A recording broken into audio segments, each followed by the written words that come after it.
आइए हम प्रार्थना करें। सर्वशक्तिमान परमेश्वर, इस सुबह के वक्त के लिए हम धन्यवाद देते हैं। इस क्रिसमस के दिन के लिए हम शुक्र अदा करते हैं। परमेश्वर, आपकी जन्म के लिए हम स्तुति करते हैं। हम धन्यवाद देते हैं कि हमारे लिए एक उद्धारकर्ता जन्मा है।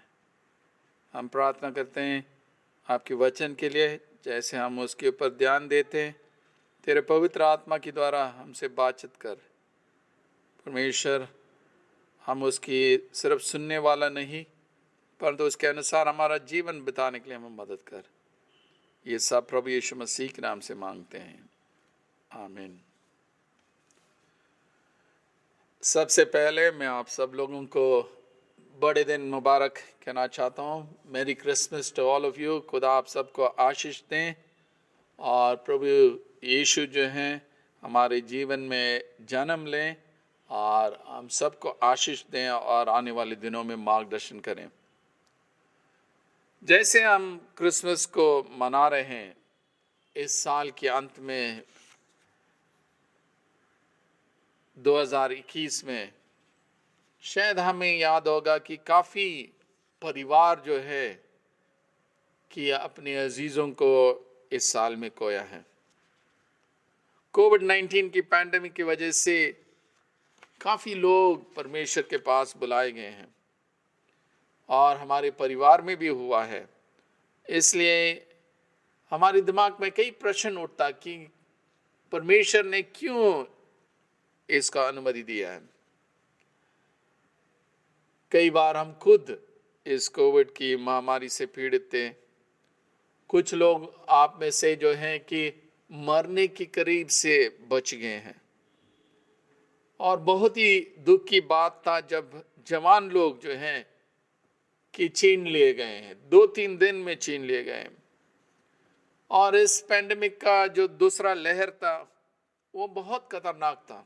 बहुत सारे लोगों को नुकसान पहुंचा और ये सारे दुख और परेशानी और मुसीबत जो है हमारी दिमाग में काफ़ी प्रश्नों को खड़ा करता है परमेश्वर के बारे में। और इन दिनों के अंदर जब ये ओमिक्रॉन वेरिएंट भी बड़ी जल्दी फैलती है कि हमारे जीवन में खौफ और डर आ गया। हम चिंतित हैं कि ये बीमारी कब आएगा। और दूसरी ओर में हमारे देश के अंदर भी हम देखते हैं कि काफ़ी विभाजन है, कम्युनल वायलेंस है, धर्म की वजह से लड़ाई है, हेट स्पीचेस हैं और कानून जो है ऐसे किया जाता है कि जबरदस्ती है। ऑपोजिशन को तो निकाल दिया गया है और कानून बनते जाता है और ऑपोजिशन का जो पॉलिटिकल विल नहीं है वो सब मिलकर काम करें।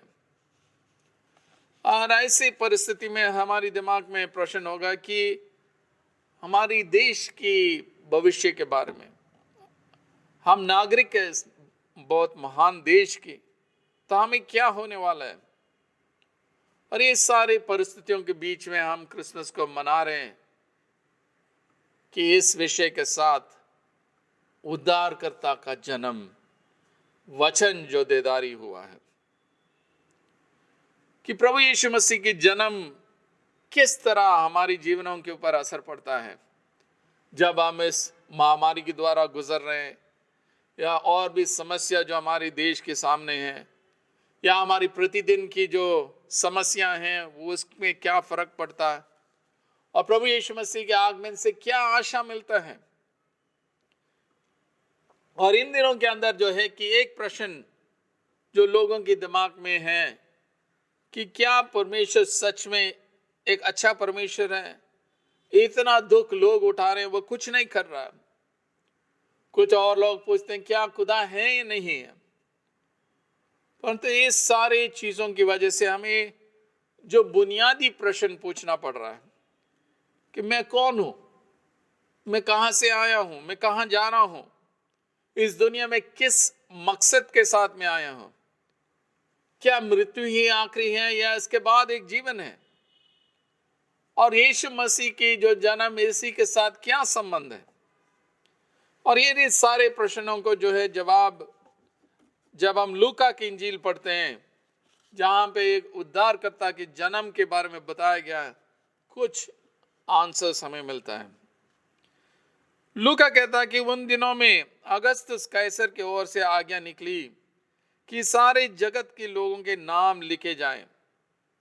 ये पहली नाम लिखाई उस समय हुई जब किरनियुस सीरिया का हकीम था, और सब लोग नाम लिखवाने के लिए अपने अपने नगर को गए।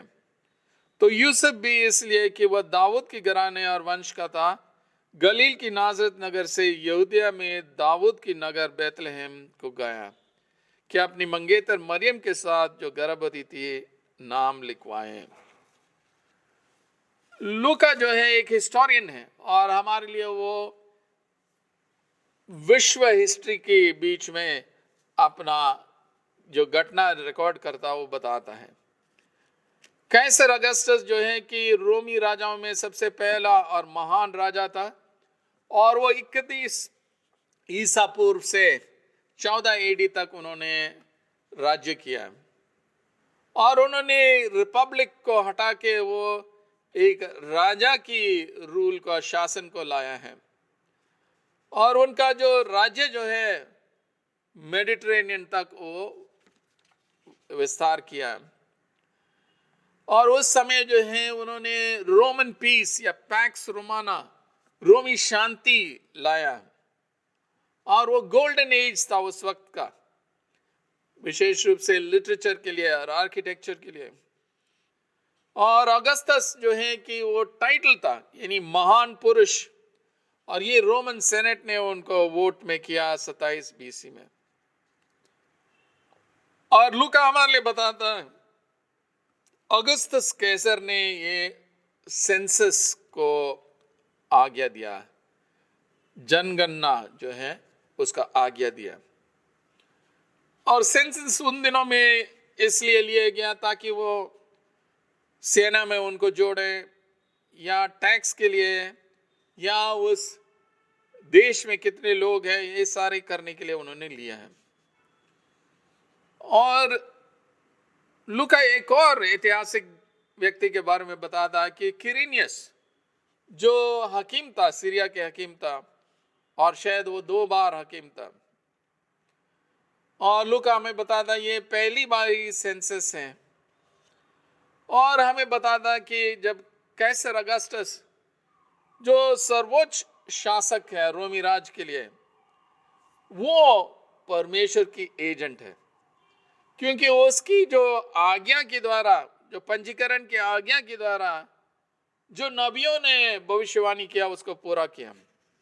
मीका नबी 5:2 में लिखा है, हे बैतलहम एफ्रता, यदि तो ऐसा छोटा है कि यहूदा की हजारों में गिना नहीं जाता, तब भी तुझ में से तेरे लिए एक पुरुष निकलेगा जो इजरायलियों का प्रभुता करने वाला होगा, और उसका निकला प्राचीन काल से वरन अनादि काल से होता आया है।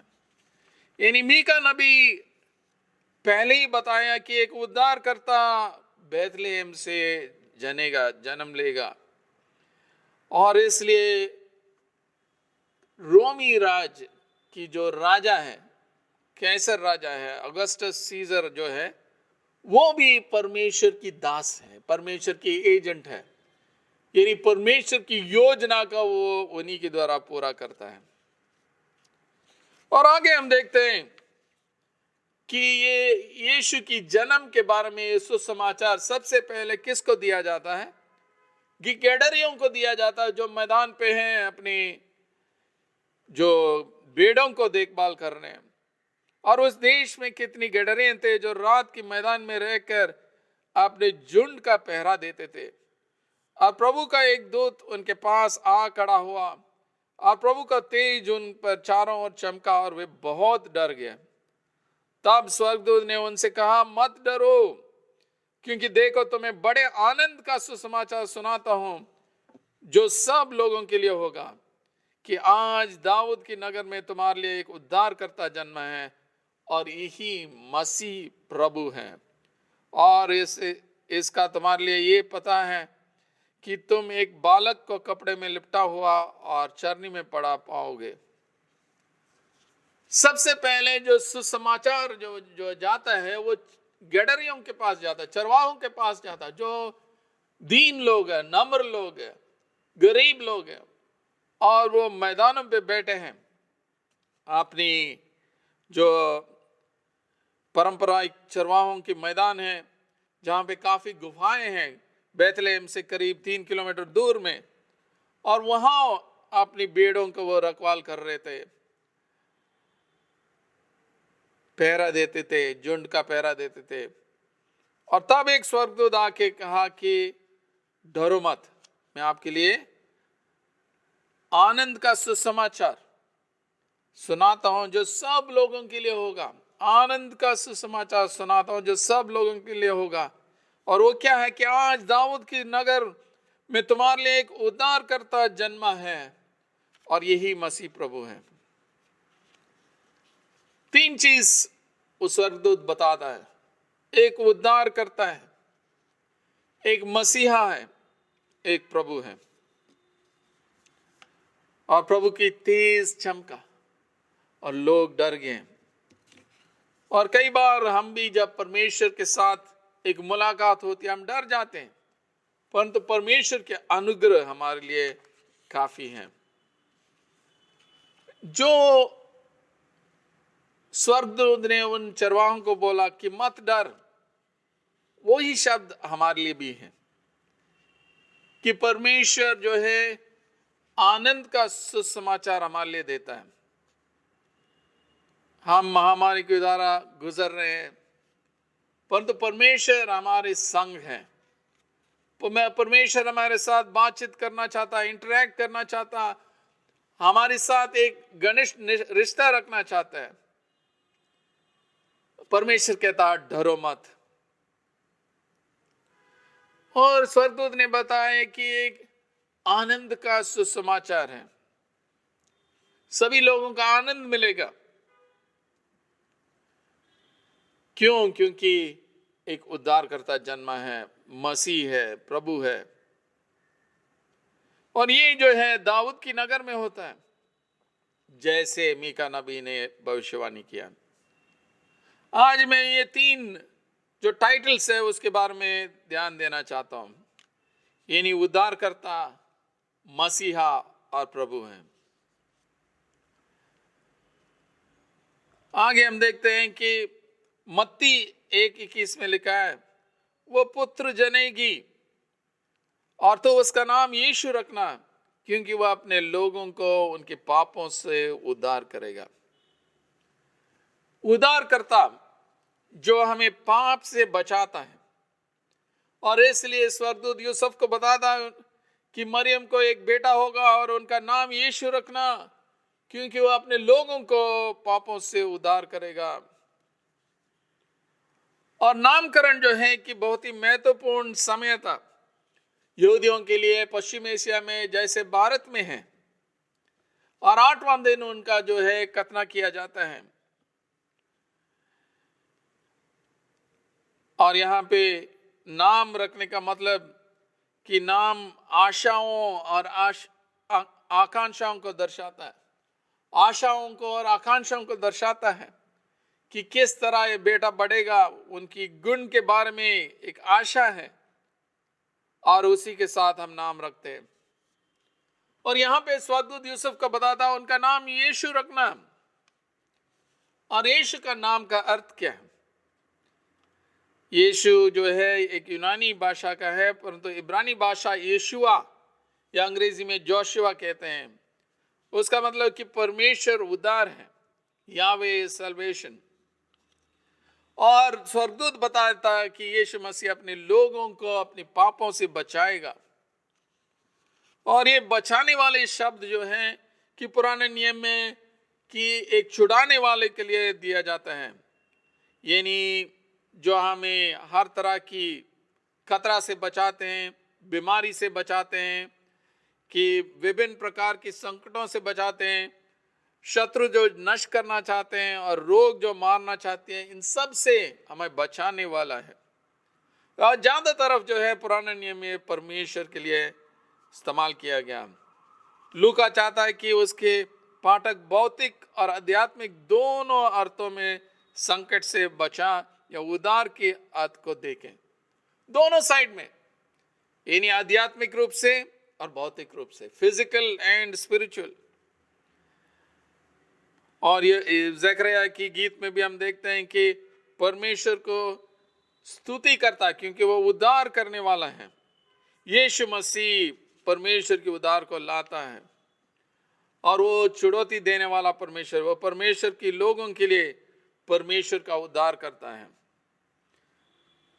परमेश्वर पर लागू होने वाली उपाधि अब यीशु पर लागू होती है, जो उद्धारकर्ता के रूप में कार्य करता है। तो ये सुसमाचार क्या है? ये सुसमाचार ये है कि पापों की क्षमा सबों के लिए उपलब्ध है जो यीशु पर विश्वास करते हैं। हम सब अपने अपनी पाप की बंधन में हैं। यह गिल्ट है कि जो पाप हमने भूतकाल में किया है, हमने बहुत से लोगों अपने पिछले पापों की अपराध बोध की भेड़िया से बंधे हैं और हम नहीं जानते कि कोई रास्ता ही नहीं, बंधन में हैं। और लोग सोचते हैं मुझे माफी नहीं मिलने वाला, मैं इतना बुरा काम किया है। परंतु प्रभु यीशु मसीह की जन्म हमें बताता है कि वो एक उद्धार करता है, वो हमें पापों से बचाने के लिए आया है। वो खुद एक नमूना दिखाया। जब लोग उनको क्रूस पे चढ़ाया, उनका सबसे पहले शब्द था, हे पिता इन्हें क्षमा कर, क्योंकि ये नहीं जानते क्या कर रहे हैं। और प्रभु यीशु मसीह जो है, जो रिश्ता मानव जाति और परमेश्वर के बीच में जो टूटा था, उसको उन्होंने जोड़ा है। क्योंकि पाप की दंड जो मृत्यु था, उसको यीशु ने अपने ऊपर ले लिया। प्रभु यीशु मसीह की जन्म और उनकी मृत्यु और पुनरुत्थान के द्वारा ये रिश्ता की जो रास्ता है वो वापस जोड़ दिया। और अब जो है पाप की क्षमा सबों के लिए उपलब्ध है। और वही हमें जो है हर एक संकटों से बचाता है, समस्या से हमें हल करता है, क्योंकि उनकी उपस्थिति हमारे साथ हमेशा बने रहता है। यीशु मसीह दुनिया के उद्धार करने वाला है और ये उद्धार सबों को देता है जो उनके नाम पर विश्वास करते हैं। खुदा ने जगत को ऐसे प्रेम किया, उसने अपने एक लौता पुत्र यीशु मसीह को दे दिया, ताकि जो कोई उस पर विश्वास करें वो मर न जाए परंतु आनंद जीवन पाए। और इस आनंद जीवन देने के लिए यीशु मसीह आया है। और आज हम क्रिसमस मनाने के लिए यहाँ पे एकत्रित है। और क्रिसमस का जो केंद्रीय मैसेज है, यीशु मसीह हमें हमारे पापों से बचाने के लिए आया और आनंद जीवन देने के लिए आया। उनकी पापों की माफी सबों के लिए उपलब्ध है, परंतु हम व्यक्तिगत रूप से उसको अपनाना है। सुसमाचार ये है कि एक उद्धारकर्ता जन्मा है, पापों से बचाने के लिए, हमारी भौतिक समस्याओं से हमें बचाने के लिए, हमारी बीमारी से बचाने के लिए, महामारी से बचाने के लिए यीशु मसीह आया है। दूसरा शब्द जो टाइटल उनको दिया गया कि मसीहा है, क्रिस्टोस, मसाया, एक अभिषिक्त व्यक्ति है। और यहां पे देखते हैं कि प्रभु यीशु मसीह जो है राज्य करता है और वो उद्धार लाने के लिए उनका अधिकार है। यहूदियों का जो आशा था एक मसीहा आएगा, और उन्होंने सोचा कि वो मसीहा जो है हमें रोमी राज से आजादी देगा, एक राजनीतिक मसीहा के लिए इंतजार कर रहे थे। परंतु जो यीशु आया वो दूसरे तरीका का मसीहा था, जो यशायाह नबी 9, 6 और 7 में लिखा, क्योंकि हमारे लिए एक बालक उत्पन्न हुआ, हमें एक पुत्र दिया गया है और प्रभुता उसके कंधे पर होगी, और उसका नाम अद्भुत युक्ति करने वाला, पराक्रमी परमेश्वर, अनंत काल का पिता और शांति का राजकुमार रखा जाएगा। उसकी प्रभुता सर्वदा बढ़ती रहेगी और उसकी शांति का अंत ना होगा। इसलिए वो उसको दाऊद की राजगद्दी पर समय से लेकर सर्वदा के लिए न्याय धर्म के द्वारा स्थिर किए और संभाले रहेगा। सेनाओं का यहोवा की धुन के द्वारा ही ये हो जाएगा। यशायाह जो है कि उनकी देश जब काफी परेशानी के द्वारा जा रहा था, जब भ्रष्टाचार था, बुराई था, दूसरे देश उनको हमला कर रहे थे, और उस वक्त उन्होंने भविष्यवाणी किया कि आने वाले दिनों में, भविष्य में, कि उस देश जो है मसीहा के जन्म को देखेंगे, जो परमेश्वर अभिषेक करके उन्हें अलग रखेगा, और ये जो है महान परमेश्वर होगा। लिखा है कि उसका नाम अद्भुत युक्ति करने वाला, पराक्रमी परमेश्वर, अनंत काल का पिता और शांति का राजकुमार। और ये जो है कि राज्य करेगा और आश्चर्य कर्म करेगा, शांति लाएगा, परमेश्वर के साथ शांति, लोगों के बीच में शांति, हमारी जीवन में शांति, और उनकी राज्य को न्याय और शांति के साथ स्थापित करेगा।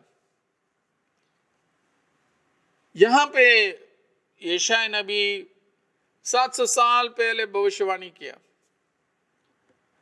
रोमी लोग जो है कि उनको रूल कर रहे थे और उससे आजादी मांग रहे थे।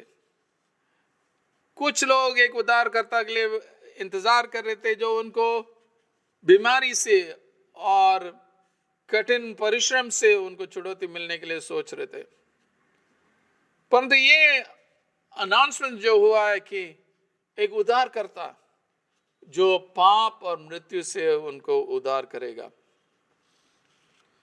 यूहन्ना की इंजील, जो स्त्री कुआं के पास यीशु मसीह के साथ बातचीत कर रही थी, फिर जाके सब लोगों को बताया, और लोगों ने कहने लगा कि आप जो है कि आपकी वजह से हम नहीं विश्वास करते हैं, क्योंकि हमने खुद सुन लिया है और हम जानते हैं ये सच में दुनिया की उद्धार करता है। और ये शब्द हमारे लिए बहुत मुख्य हैं कि हमारे देश जो है कई जगह में क्लेश और तनाव है, कम्युनल वायलेंस है, धर्म की वजह से लड़ रहे हैं, भ्रष्टाचार है, माइट इज राइट है, जिनके पास शक्ति है उन्हीं का जो राज है, शालीनता की आवाजों को दबाया जाता है या नेशनल सिक्योरिटीज एक्ट में अरेस्ट किया जाता है, टेरर अटैक्स भी हमारे देश में होती रहती है। लग रहा है कि बुराई जो है बढ़ते जा रही है, परंतु हमें याद रखना मसीहा का राज जो है न्याय के राज होगा।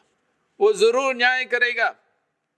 वो सर्वशक्तिमान परमेश्वर, राजाओं का राजा है, सारे अधिकारों और राज्यों की राजा सब उनकी रूल के नीचे हैं, उनकी शासन के नीचे है।